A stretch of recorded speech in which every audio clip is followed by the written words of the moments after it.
Assalamualaikum. Halo guys, kita ketemu lagi dengan kata mata dalam komposisi bagian keempat. Sekarang saya akan bicarakan vektor sebagai penentu penempatan. Oke, kita mulai ya.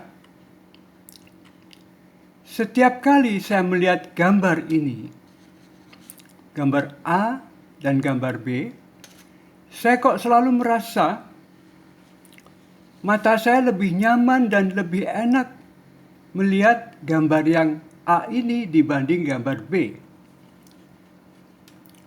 Padahal dua-duanya sama, gambar mobil. Mobilnya juga sama, ya.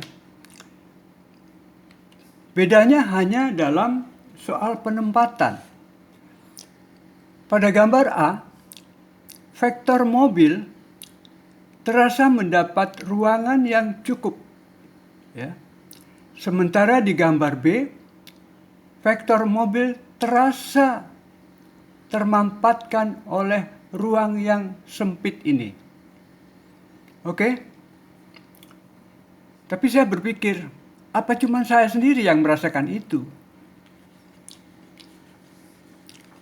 Tentunya saya nggak pengen sendiri dong.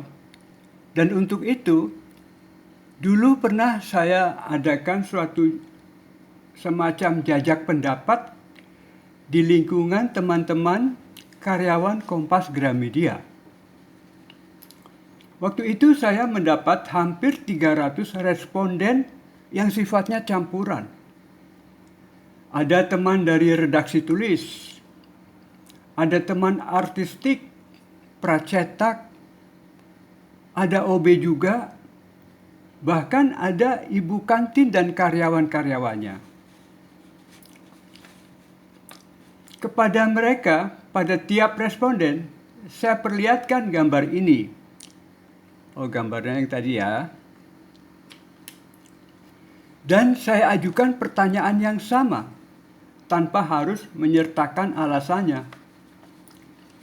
Pertanyaannya adalah, gambar mana yang lebih enak dipandang mata, lebih nyaman dipandang mata? Gambar A atau gambar B? Dan ternyata saya tidak sendiri. Dari sekitar 300 responden, hampir 90%-nya atau tepatnya 87%-nya memilih gambar A ini. Ya. Memilih gambar dengan ruang untuk vektor yang cukup.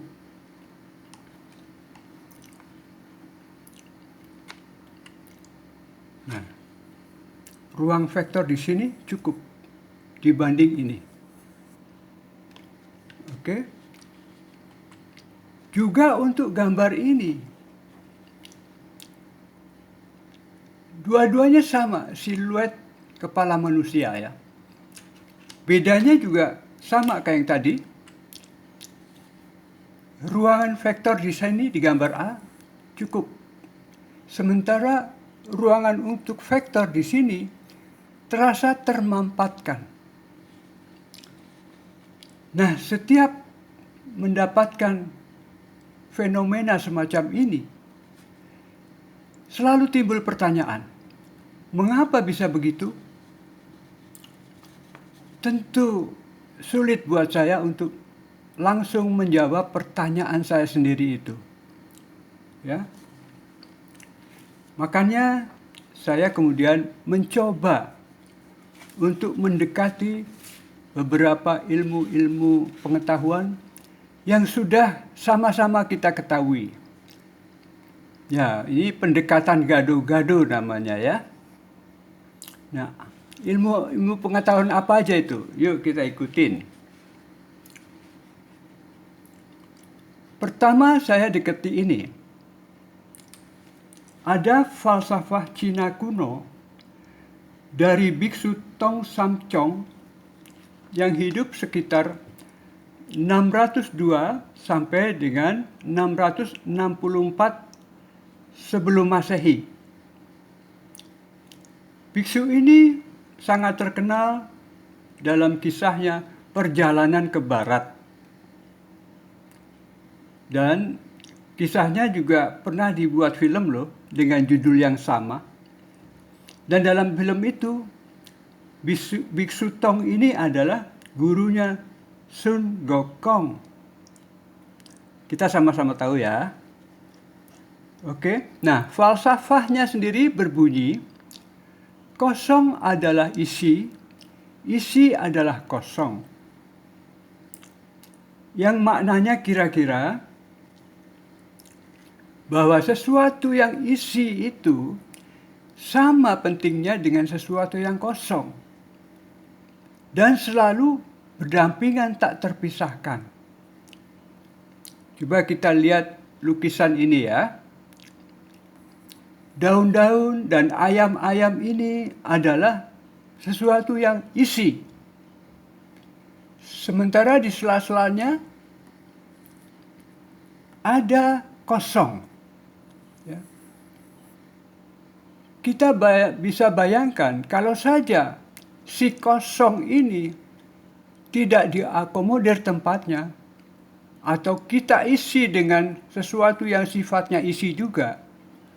Coba daun-daunnya kita penuhi semua, ayamnya kita penuhi semua, maka akan rusaklah harmoni lukisan ini. Ya. Juga sama untuk lukisan di samping ini.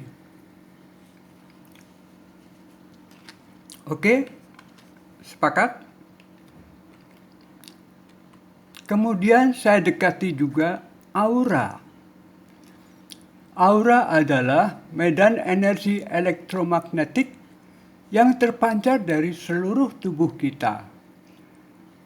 Tapi kali ini saya hanya mengambil kepalanya saja. Karena dalam kepala itu ada otak dan mata yang teramat penting untuk urusan visual kita.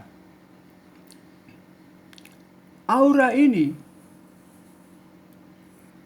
tidak terlihat oleh mata awam kita. Ya. Sementara yang kepala ini tentu saja kelihatan ya. Nah, aura yang tidak terlihat ini kosong. Sementara kepala ini isi. Dan si aura yang kosong ini adalah miliknya kepala yang isi ini. Dua-duanya tak terpisahkan. Oke. Kemudian saya lanjut baca tentang aura. Ya. Nah, di situ dikatakan bahwa ketika kita sedang memperhatikan sesuatu objek, ya, dan kemudian kita memikirkannya, maka gelombang dan frekuensi dari sinar-sinar pembentuk aura ini menjadi meningkat. Ya. Gelombangnya jadi memanjang ke arah objek yang sedang kita pikirkan itu. Nah, kemudian saya membayangkan, kalau begitu terjadilah aura plus yang biru ini, yang bentuknya runcing ke arah objek yang sedang kita pikirkan. Padahal selama keseharian mata kita tuh selalu saja mendapatkan objek-objek yang dilihat dan kemudian memikirkannya. Ya, kadang-kadang kita memikirkannya secara sekilas aja sambil lalu, atau bahkan kadang-kadang juga berpikir serius tentang objek itu. Jadi aura dan aura plus itu dalam pikiran saya menjadi menyatu dan berbentuk runcing. Nah, kalau udah runcing begitu, pikiran saya kok langsung berkata bahwa aura plus yang kosong ini identik dengan vektor yang sudah kita kenal. Oke?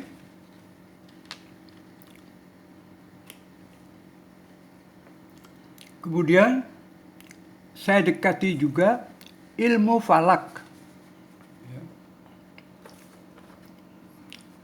Dalam ilmu falak kita kenal ya bahwa bumi yang isi ini, bumi kita yang isi ini mempunyai atau diselimuti oleh atmosfer bumi yang kita nggak pernah melihatnya, tapi ada, alias kosong. Tapi kosongnya atmosfer ini adalah miliknya bumi yang tidak bisa diganggu-gugat. Dan Sang Pencipta pun sudah menetapkan aturan bahwa kosongnya bumi itu tidak boleh dan tidak akan dimasuki oleh benda-benda angkasa lain. Walaupun kita tahu di angkasa luar sana bumi tidak sendiri. Ada matahari, ada bulan, ada planet-planet lain. Bahkan ada batuan-batuan meteorit yang masing-masing juga punya kosong dan isinya. Dan ketentuannya sama. Mereka, benda-benda langit itu, harus saling menghormati kosongnya masing-masing benda yang jadi miliknya. Jadi tidak boleh kok bulan tiba-tiba iseng-iseng nyelonong memasuki atmosfer bumi. Apalagi matahari ya. Kalau saja matahari iseng sampai masuk ke atmosfer bumi dan saling malah menabraknya, ya kita tahu akibatnya. Jadi kesimpulannya, baik yang kosong maupun yang isi harus diakomodir keberadaannya. Oke? Nah, juga untuk faktor manusia. Kita tentu pernah berada dalam kerumunan yang padat kayak gini ya. Dalam kereta api, misalnya kereta api dulu ya. Setiap kali mudik lebaran, situasinya kayak gini. Dan andai kata kita berada di dalam gerbong ini, jauh dari nyaman rasanya. Karena apa? Karena vektor kita atau aura kita termampatkan oleh vektor dan aura orang lain. Ya. Dan aura termampatkan itu bikin gak enak lahir batin. Oke? Nah, karena penasaran, pernah saya juga mencoba bikin eksperimen. Saya sengaja bikin kotak ini dari triplex yang ukurannya hanya cukup untuk satu orang. Kotak itu berpintu dan saya kasih lubang tentunya untuk udara, juga untuk saya ngintip ke dalam. Nah, kemudian saya suruh seseorang untuk masuk dalam kotak itu. Pada awal si bapak ini masuk, sikapnya kayaknya tegang, ya. Mungkin juga dia sembari berpikir, mau diapain gue ya? Nah, melihat dia tegang, kemudian saya langsung ngomong, Pak, santai aja Pak.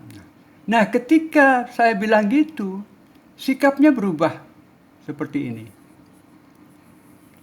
Dan saya yakin, ketika ruang untuk vektornya terasa sempit bagi bapak ini, dia merasa tidak nyaman. Dan itu yang membuat dia tegang. Tapi ketika disuruh santai, dia memundurkan kepalanya dan sikapnya jadi kayak gini. Dan itu adalah upaya dia untuk memberi ruangan yang cukup untuk vektornya. Sepakat? Oke. Oke ya, sepakat ya bahwa yang kita pilih adalah yang A.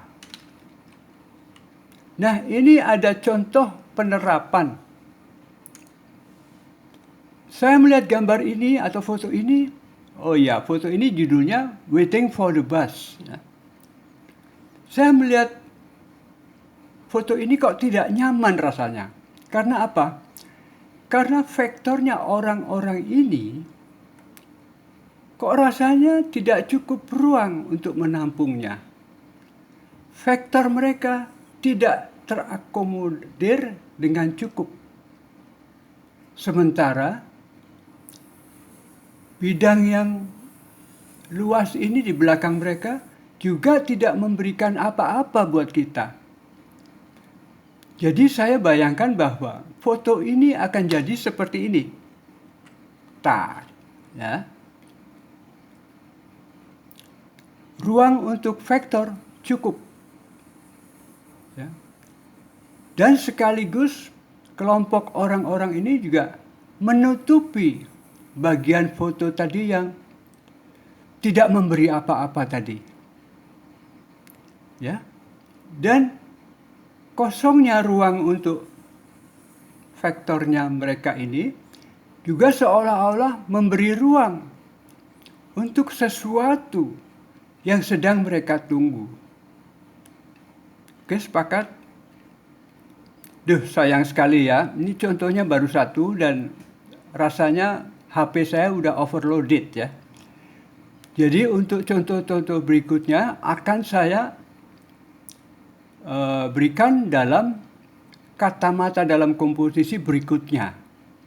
Oke, tunggu ya. Soalnya sedang digarap nih, kayak kejar tayang. Oke, terima kasih untuk waktu dan perhatiannya.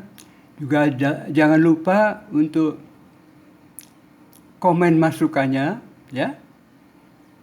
Oke, sekali lagi terima kasih dan salam.